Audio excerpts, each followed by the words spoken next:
નમસ્કાર મિત્રો, ફરી એકવાર આપ સર્વેનું હાર્દિક સ્વાગત છે આપણી યુટ્યુબ ચેનલ યુનિક ઇન્ફો 1365 માં। આપણે રીઝનિંગના અલગ અલગ દાખલાની પ્રેક્ટિસ કરી રહ્યા છીએ, જેનો આ ભાગ 7મો છે। આગળ આપણે 1 થી લઈ 6 સુધીના ભાગ જોઈ ગયા। આપણે ના જોયા હોય તો જ્યારે પણ ટાઈમ મળે ત્યારે ખાસ જોઈ લેજો, કેમ કે અહીંયા આપણે એવા જ દાખલાની ચર્ચા કરી રહ્યા છીએ જે તમારી કોમ્પિટિટિવ એક્ઝામમાં પૂછાઈ ગયા હોય અથવા જે ટોપિક પૂછાઈ ગયો હોય એને જ લગતા દાખલાની ચર્ચા કરીએ છીએ। એટલે બધા પ્રશ્નો તમને પરીક્ષામાં ખૂબ જ ઉપયોગી થશે। જો તમે અમારા વોટ્સએપ ગ્રુપમાં જોઈન થવા માંગતા હોય તો તમે આ નંબર પર જોઈન લખીને મેસેજ કરી શકો છો, અથવા નીચે ડિસ્ક્રિપ્શનમાં વોટ્સએપ ગ્રુપ અને ટેલિગ્રામ ચેનલ બંનેની લિંક આપેલી છે, ત્યાંથી પણ જોઈન થઈ શકો છો।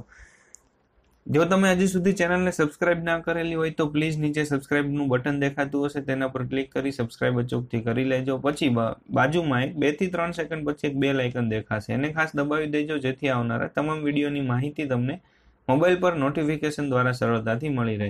ફ્રેન્ડ્સ, હું અનએકેડમી પર પણ ભણાવું છું, તો અનએકેડમી પર જઈ મેહુલ જે સુતરિયા સર્ચ કરી અને મને ફોલો અચૂકથી કરી લેજો, જેથી આવનારા તમામ વિડીયોની માહિતી તમને મોબાઈલ પર નોટિફિકેશન દ્વારા મળી રહે। જોઈએ આપણે આજનો પહેલો દાખલો। રમેશ અને ભાવિશાને 3 છોકરી છે। રમેશ અને ભાવિશા એને 3 છોકરી છે। દરેક છોકરીને એક ભાઈ છે, તો ઘરમાં કુલ કેટલા સભ્યો હશે? કદાચ આ કોયડો તમે આગળ પણ ક્યાંક સાંભળેલો હોય। જો રમેશ અને ભાવિશાને 3 છોકરી છે એટલે ટોટલ કેટલા થયા? રમેશ, ભાવિશા અને 3 છોકરી, ટોટલ 5 મેમ્બર થયા। હવે દરેક છોકરીને એક ભાઈ છે, હવે એક ભાઈ છે તો 3 છોકરીને એ ભાઈ તો ગણાય જ તે, બરાબર? એટલે ટોટલ ભાઈ કેટલો હશે? એક જ હશે, કેમ કે 2 ભાઈ બેન હોય તો આપણે શું કહીએ? એક ભાઈ અને એક બેન છે, મતલબ કે એક છે। એટલે જો હું એવી રીતે કહેવા માંગુ છું કે 3 છોકરી છે, બરાબર? અહીંયા માનો કે A, B અને C, અને એક ભાઈ છે D, તો આ ડી છે એનો પણ ભાઈ કહેવાય, બી નો પણ કહેવાય અને સી નો પણ કહેવાય। એટલે એવું પણ કહી શકીએ કે 3 છોકરીને એક ભાઈ છે, બરાબર? એટલે ટોટલ કેટલા થાય? તો કે 3 ભાઈ અને એક બેન અને એક પતિ પત્ની, એટલે ટોટલ 6 જણાનું કુટુંબ થાય। ઘરમાં કુલ કેટલા સભ્યો હોય? 6 સભ્યો હોય। ક્રમ પ્રમાણે ગોઠવો। જો ઘણીવાર આવું પણ પરીક્ષામાં પૂછાતું હોય કે ક્રમ પ્રમાણે ગોઠવો, તો જો અહીંયા સૌથી પહેલા એક આપેલું છે એક્સિડન્ટ, ન્યાયાધીશ, ડોક્ટર, વકીલ અને પોલીસ। સૌથી પહેલા શું થાય? એક્સિડન્ટ, બરાબર? તો એક શરૂઆતમાં આપેલો હોય, બધા ઓપ્શન છે એટલે બધામાંથી કોઈ પણ જવાબ હોઈ શકે। એક્સિડન્ટ થાય એટલે સૌ પછી આપણે ક્યાં જઈએ? ડોક્ટર પાસે, તો 1 પછી 3 આવશે, એટલે કે આ 2 ઓપ્શન નીકળી જશે। એક્સિડન્ટ, ડોક્ટર, પછી કાંઈ પણ વાહનને નુકસાન થયું હોય તો આપણે કોની પાસે જઈએ? પોલીસ પાસે, તો શું આવશે? 1, 3 અને 5, એટલે કે આ ઓપ્શન છે એ સાચો પડે, આ ઓપ્શન પણ નીકળી જાય પછી, બરાબર? પોલીસ પછી આપણે શું કરીએ? તો કે વકીલ પાસે જઈએ અને છેલ્લે ન્યાયાધીશ આવે, એટલે જો આ ઓપ્શન પડે કે 1, 3, 5, 4 અને 2, તો બી ઓપ્શન છે એ સાચો પડે। જોઈએ ત્રીજો દાખલો।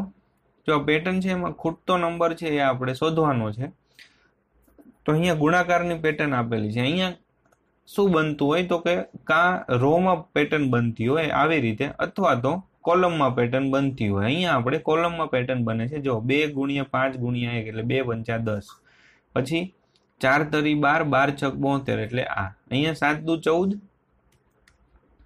14 ગુણ્યા આપેલા છે x, બરાબર છે 42। આ 42 છેદમાં જાય એટલે x બરાબર શું આવે? 3, તો ડી ઓપ્શન છે એ સાચો પડે।